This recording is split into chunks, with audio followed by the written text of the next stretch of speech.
Bonjour à tous, je suis heureuse de vous retrouver aujourd'hui pour vous reparler du tarot. Là, je vais vous proposer donc un tirage sur ce qu'on appelle le tirage en fer à cheval. Le tirage en fer à cheval, c'est un tirage qui est traditionnellement fait avec 7 cartes qui ont, comme leur nom l'indique, la forme d'un fer à cheval. Et moi, dans la pratique, je me suis rendu compte, parce que dans le fer à cheval, on utilise la notion de présent, d'avenir. Moi, j'aime bien des fois y inclure la notion du passé, voir vraiment comment les choses se déroulent. Par exemple, là, si c'est dans une relation sentimentale, essayer de comprendre dans quel état d'esprit on était au départ, aujourd'hui, et puis vers quoi on va tendre, ou quelles sont nos attentes véritables. Et puis j'aime bien aussi voir aussi quand on regarde toujours dans un fer à cheval, on essaye de voir toujours la réponse à une question parce que le fer à cheval, c'est toujours une question très précise auquel on répond. Donc là, par exemple, est-ce que je vais vivre avec telle personne? Est-ce qu'on est fait l'un pour l'autre? Est-ce que c'est, moi je dirais, est-ce que c'est positif de continuer cette relation ou au contraire euh, de m'engager dans cette relation? Est-ce que c'est vraiment quelque chose qui me convient? Et j'aime bien voir les choses, pas seulement la réponse, mais des fois aussi ce qu'on me demande, parce que je le vois bien aussi en consultation. La première chose qu'on me demande, est-ce que ça va aller aussi à long terme, pas forcément demain, mais aussi, on va dire, après-demain, dans les mois qui vont venir, est-ce qu'il y a de l'avenir réellement dans cette relation? Ou si je suis les conseils du tarot, puisque le tarot, justement, de Marseille, mais on peut aussi utiliser n'importe quel tarot, euh, va vous donner donc un conseil. Qu'est-ce que vous pourriez faire? Quelle est l'attitude la plus juste pour vous? Et, et si on part du principe qu'on a envie justement d'utiliser ces conseils, est-ce qu'on va avoir aussi une retombée positive dans ces attentes aussi sentimentales? Donc c'est vraiment un tirage qui est un tout petit peu plus compliqué que le tirage en croix qu'on utilise, on va dire, quand on est débutant, mais qu'on peut très bien maîtriser très rapidement, pas seulement pour faire de la voyance, donc vous l'avez compris, mais aussi pour s'interroger sur son avenir, dans la manière dont on va envisager sa vie. C'est pas qu'est-ce qui va m'arriver, mais comment je vais envisager de vivre cette vie. Euh, Est-ce que je vais me laisser porter par les événements? Est-ce que je suis fataliste? Je dirais ça va marcher, ça va pas marcher? Ou est-ce que je vais vraiment aller dans le sens de ma vraie destinée, dans ce qui m'est positif? C'est-à-dire rajouter quelque chose, pas seulement voir l'avenir, mais mettre du sens dans ma vie, dans ce qui est bon pour moi, dans ce qui m'est adapté, dans ce qui correspond à mon projet de vie, pas seulement pour la relation sentimentale, mais dans l'ensemble de ma vie. Voir qu'on est tous quelque chose qui est une globalité, c'est un peu comme quand on regarde en astrologie ce qu'on appelle les nœuds lunaires, en astrologie karmique, et on se dit qu'il y a des choses qui vont nous retenir en arrière et puis il y a des choses qui vont nous pousser en avant, nous permettre d'aller au-delà de nous-mêmes, d'évoluer, de progresser dans tous les domaines de notre vie. Est-ce que cette relation sentimentale va aller dans le sens justement de cette évolution ou de quelque chose qui va être constructif pour nous? De se dire, il est inutile, par exemple, d'aller dans une relation sentimentale qui ne convient plus, ou pourquoi pas de s'engager dans une relation sentimentale qui à plus ou moins long terme va être un échec. On se dit aujourd'hui, oh, j'ai envie d'aller vers cette personne, je suis attirée. Mais est-ce qu'à long terme, est-ce que je vais être heureux? Au contraire, ça va être un échec ou une souffrance qui est inutile? Pourquoi s'engager dans une relation qui de toute façon ne marchera pas parce qu'on n'a pas suffisamment de points communs, par exemple, d'attentes communes? Est-ce qu'on veut vivre les choses de la même manière? Est-ce qu'on envisage l'amour ensemble dans des objectifs communs? Est-ce qu'on veut vivre ensemble? Est-ce qu'on veut vivre séparés? Est-ce qu'on veut... Voilà, donc c'est aussi voir qu'est-ce qu'on peut construire avec une autre personne. Donc là, nous allons donc passer à la pratique et je vous invite à suivre le tirage suivant que je vais réaliser avec les arcanes majeurs du tarot de Marseille et ce que je trouve pratique, hein, mais ça c'est vraiment chaque tarologue qui le fait suivant aussi son expérience, de le doubler avec un autre jeu de cartes et là, c'est ce que je vais vous faire avec le Béline, de manière à qui est également utilisé notamment pour faire de la voyance, mais là, je vais utiliser dans le fer à cheval aussi dans une optique de comprendre et optimiser sa vie. À tout de suite. Donc voilà, je vous ai mis sur la table de manière à ce que vous le voyez, je les ai un petit peu étalés en prenant un tout petit tarot de Marseille pour que ça puisse rentrer donc dans mon écran. Le tirage en fer à cheval, donc il commence là et qu'on voit tout le tour. Hein, je l'ai un petit peu arrondi de manière à ce que ce soit plus visible pour vous. Le fer à cheval. Donc j'ai utilisé là vous donc voyez les arcanes majeures du tarot de Marseille et je l'ai doublé avec les cartes de l'oracle Béline. Donc là, ce sont mes préférences. J'ai choisi d'utiliser les cartes à l'endroit et à l'envers de manière à avoir un sens un petit peu plus, on va dire, un peu plus facile à comprendre. Le sens endroit des cartes donne un aspect plus positif et le sens envers des cartes montre une connotation beaucoup plus négative, on va dire, plus difficile en tout cas à comprendre, à intégrer. Alors, mais c'est jamais bien sûr une fatalité, hein, c'est vraiment comprendre le sens des choses. Alors, moi j'ai donc choisi d'utiliser donc en première carte de manière traditionnelle le consultant. J'ai choisi, c'est ce qu'on fait, on met pas en principe dans un tirage classique, d'utiliser donc la situation dans le passé. Après, on repart dans le classique, le présent, le futur. Deux cartes quand même pour les conseils du tarot. Qu'est-ce que le tarot nous dit, dans quelle direction aller pour justement améliorer ou rendre constructif une situation? Qu'est-ce qui fait obstacle? On doit se méfier. Le résultat de la question qu'on a posée préalablement au départ et de manière très, très nette. Et là, un petit peu la projection dans l'avenir, si notamment on suit bien sûr les conseils du tarot. Alors, moi je vais vous proposer une question.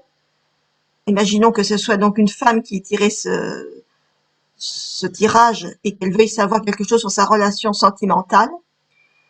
Et elle va poser la question, est-ce que ma relation a une chance d'aboutir? Hein, là, on serait simplement dans une perspective de voyance, c'est-à-dire oui ou non, je vais réussir à vivre avec ce monsieur. Et moi, je vais simplement là, on va avoir dans une autre optique qui est une quête de sens et de construction. Donc moi, je vais rajouter la phrase et je vais la préciser. Est-ce que ma relation a une chance d'aboutir de manière constructive, donc de manière qui va me permettre de moi d'évoluer, d'avancer dans ma vie et d'être juste pour moi. Alors, regardons la personne déjà. Comment elle est représentée? Elle est représentée par le pendu. Le pendu qui est là représenté à l'envers. Donc cette personne ne se sent pas tout à fait libre. Soit elle était déjà emprisonnée dans une autre relation qu'elle n'a pas tout à fait solutionnée, soit elle se sent déjà prisonnière d'une relation qu'elle souhaite sans souhaiter complètement. Donc on va regarder la sagesse, cette femme-là, donc essaye de rester quand même lucide. On voit vraiment l'image de la sagesse, hein, la carte 42 du Béline. Elle veut rester lucide sur sa situation. Elle veut quand même pas s'engager comme ça au hasard et se dire quand même, est-ce que je vais pas m'engager dans quelque chose qui va me limiter au lieu de me construire. Regardons donc sa situation dans le passé. Cette femme est vraiment en attente d'un avenir meilleur, hein, dans l'étoile. Elle est vraiment, elle attend depuis peut-être un certain temps, effectivement, de vivre quelque chose. Et dans le passé, elle a peut-être essayé de rechercher sur des critères, on va dire, de beauté, d'esthétique, un bel homme, par exemple. Hein. Mais comme c'est à l'envers, est-ce que c'était un critère suffisant? On pourrait se poser la question déjà, même dans le passé. Est-ce que c'était un critère suffisant pour rechercher un profil, on va dire, constructif pour une vie à deux? Est-ce qu'il faut le critère esthétique ou est-ce qu'il faut aussi, pourquoi pas, on pourrait imaginer la beauté du cœur, hein, la beauté du cœur qui est pas forcément la première chose qu'elle va voir automatiquement. On va regarder ça dans la suite du tirage. Si c'est les sentiments qui vont être mis en avant ou pas. Dans le présent, cette personne voudrait construire quelque chose. Elle est vraiment en attente d'une relation constructive. Hein. La maison Dieu est à l'endroit. On voit effectivement qu'il y a la notion de construction. Simplement, elle est doublée avec l'oracle Béline, vous voyez, avec la carte 14, qui est la découverte. Pour l'instant, elle est en pleine découverte de l'autre. Elle vient certainement de rencontrer ce monsieur et elle le connaît pas encore. Pour l'instant, tout est beau, tout est magnifique. Et ils sont dans la notion lunaire, ils sont dans les sentiments et voilà, ils sont dans le bonheur pour l'instant de peut-être partager, de vivre cette relation ensemble. Qu'est-ce qui va se passer dans le futur? Dans le futur, on va quand même se poser une question. Est-ce qu'il y a une coupure? Il y a une coupure. Une coupure de son passé, il peut être positive. Mais est-ce qu'elle va vraiment être si constructive? Tout dépend de l'attente de cette personne. Parce que là, si elle va dans le futur dans cette relation, ça refait un écho finalement à la beauté qui était là. Elle va repartir sur une relation qui serait uniquement passionnelle. Donc c'est une relation qui est très physique, qui n'est pas forcément incluse dans une notion vraiment de sentiment. Elle peut momentanément effectivement y trouver son compte, hein. Elle va vivre une belle relation passionnelle qui, voilà, va vraiment bouleverser son quotidien. On va voir si le tarot va lui dire si à long terme, cette relation va être constructive, donc, pour elle. Il y a la notion de jugement. Même, elle va se poser la question, est-ce que c'est juste? Est-ce que c'est vraiment quelque chose qui me convient? Est-ce que c'est quelque chose dans lequel je vais pas me faire mal? Puisqu'on a la notion de procès, pareil, dans le Béline. On a une carte qui signifie qu'il faut faire le pour et le contre, qu'il faut pas se lancer dans quelque chose sans vraiment avoir l'esprit lucide, clair. Est-ce qu'on va faire un duo? Est-ce qu'on va faire un duel avec l'autre? Pourtant, on pourrait penser qu'elle peut se laisser aller à ses sentiments.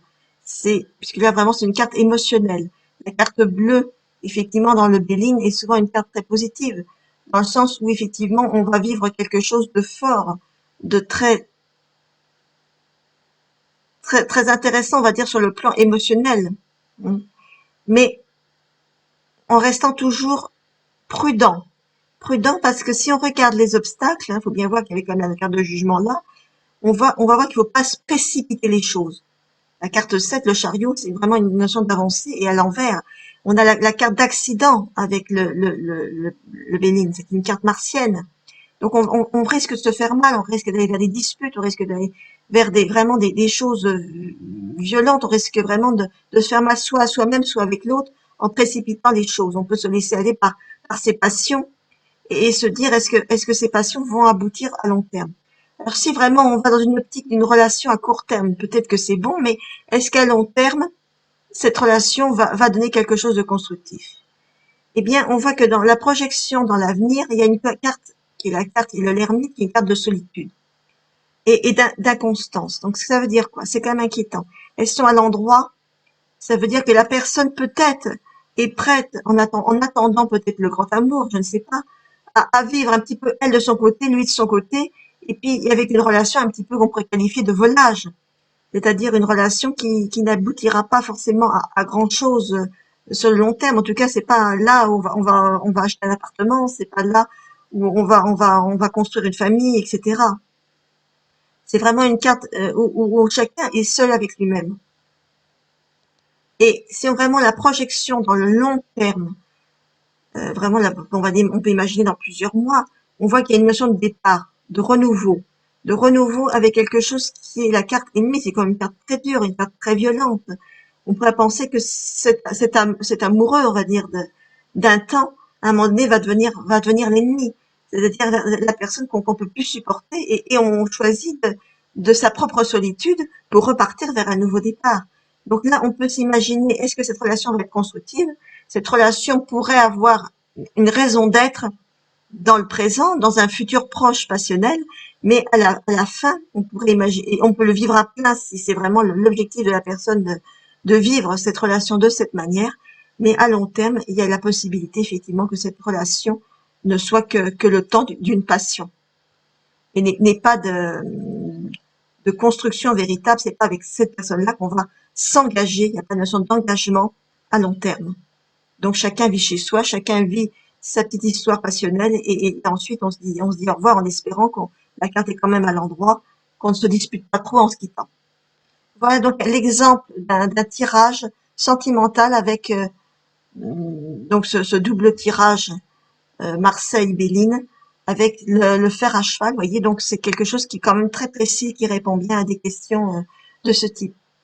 Bon, et ben je vous dis merci d'avoir regardé la vidéo. N'hésitez pas à liker si la vidéo vous a plu et moi je vous dis à une prochaine vidéo.